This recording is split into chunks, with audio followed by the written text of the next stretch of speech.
Freddie Flanagan grew up in a home where drugs and wild parties were a normal part of life. Both of his parents were addicted to cocaine. I didn't really have much of an understanding of what was going on, but I knew that they weren't really interested in me. Eventually, his father died of a cocaine overdose. Freddie, just 5 years old, was heartbroken. I really felt alone, and I felt abandoned, and I felt like I was giving up. But even the death of her husband wasn't enough to get his mom to quit. My mom would get so high that she would literally tell me, Freddie, you know, just be there, and if mommy pass out, call 911. And she would say, you know, Freddie, mommy feels like I'm about to die, I'm about to die. The one bright spot in Freddie's life was baseball.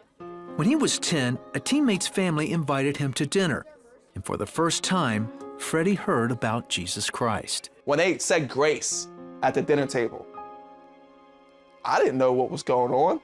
I seen everybody else bow their head, and then I was just like, okay, I like these people, I'm gonna listen to them. And I bowed my head, and they said, you know, we thank you in Jesus' name. And so that sparked curiosity. What is this Jesus all about? Later, Freddie learned about Jesus when the family took him to church. He also learned that what his parents were doing was wrong. I decided that I needed Jesus, and that if anything was like sin, I wanted to be as far away from it as possible, because the wages of sin is death, and trust me, I know what death was.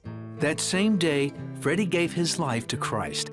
He says finally he felt truly loved. He started praying for his mom to give her life to Christ too.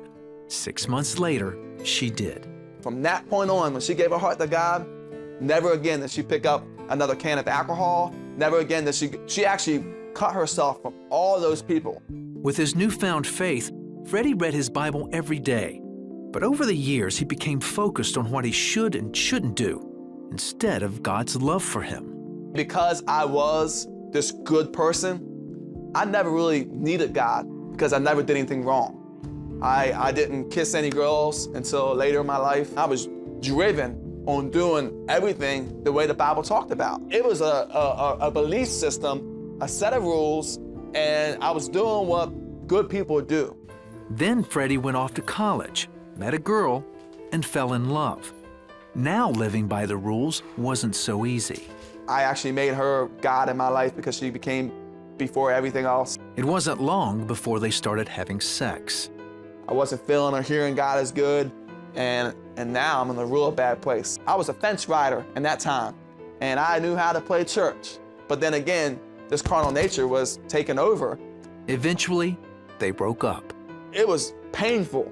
It took me a year before I really started being myself again. I was heartbroken. I hit rock bottom. I remember just, at this point in time, what have I been doing these years? There is nothing else that I'd rather do than to completely yield to God and give my life to Him and let Him have His perfect will in my life. After he rededicated his life to Christ, Freddie says he started learning that being a Christian isn't about following the rules or being perfect. It's about a relationship with Jesus Christ. When I hit rock bottom, that was the time for intimacy. That was the time to see the Father, to see Jesus, because He is my rock. And here I am on my knees, as close to the rock as I can ever be. Talk about eyelash to the Father. When your heart is hurting and the Father's love comes to heal those wounds, man, there's a relationship that was formed that day that can never be taken away. Freddie now serves as the associate pastor of Redemption House Life Center in Maryland. He shares his story with young adults to tell them the true gospel of Jesus Christ.